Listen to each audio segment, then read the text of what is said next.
नमस्कार मंडळी, पुन्हा एकदा तुम्हा सर्वांचं आपल्या लाडक्या यूट्यूब चॅनलमध्ये मनापासून स्वागत आहे. जुळली गाठ ग या मालिकेचा आजचा भाग खूपच मजेदार होता. सुरुवातीलाच आपल्याला असं दिसतं की धैर्याच्या हातात गुलाबाचं फूल देत सावी म्हणते, बघूयात तुमचा राग जिंकतो का माझं प्रेम.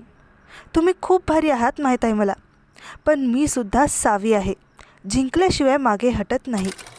जोपर्यंत तुम्ही मला मानानं घरात घेत नाहीत तोपर्यंत मी अशीच फूल घेऊन तुम्हाला अडवणार. तेव्हा धैर्य रागाने ते फूल फेकून पायाने चुरगाळत निघून जातो. हे सगळं रीना पराग व्लॉगमध्ये लाईव्ह दाखवत असतात. आता आपली सावी कोल्हापूरकरांना एक मदत मागते की जिथं कुठं धैर्य दिसेल त्याला एक गुलाबाचं फूल द्यायचं आणि म्हणायचं, डोक्यानं वांड आणि दिलानं खवा, कसा बी असला तरी कारभारी ह्योच हवा. आहे ना भारीच. आणि खरोखरच ट्रॅफिकमध्ये अडकलेल्या धैर्याला एक छोटीशी मुलगी गुलाब देऊन हेच सांगते. इकडे घरी वकील येतात. बाहेरच टेंटमध्ये बसलेल्या सावीकडे एक नजर टाकून ते आत जातात. दया दामिनी डिवोर्सची प्रोसेस लवकरात लवकर सुरू करायचं बोलताच ते म्हणतात की सावी खूप स्मार्ट आणि कॉन्फिडंट मुलगी आहे. अख्खं कोल्हापूर व्लॉगमुळे तिच्या बाजूने आहे, म्हणून यावेळी आपण थोडं थांबायला हवं.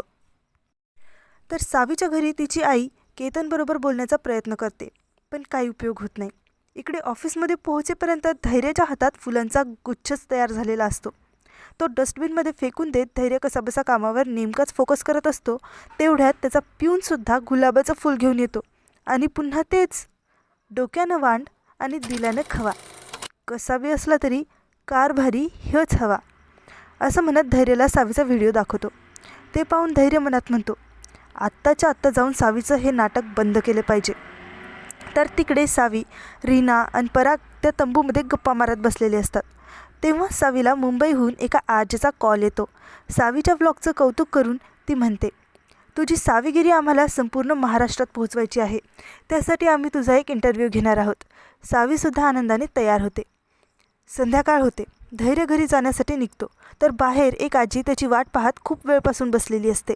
धैर्य येताच तीसुद्धा गुलाबाचं फूल देत धैर्याला समजावते, पण धैर्य रागाने गाडी घेऊन निघतो.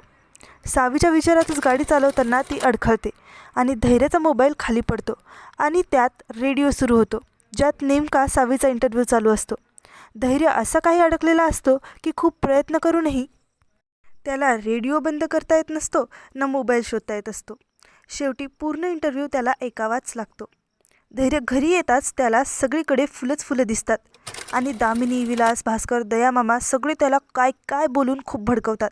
तेव्हा रागारागाने सगळे फुलं गोळा करत धैर्य म्हणतो, आता 1 मिनिटसुद्धा सावी इथं दिसणार नाही. बाहेर सावी आईला फोनवर बोलत असते.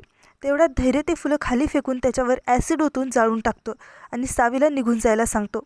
तर सावी म्हणते, मी कुणाच्या बापाला घाबरत नाही, करा काय करायचं ते. तेव्हा धैर्य सावीचा सगळा तंबू उखडून टाकून देतो. आता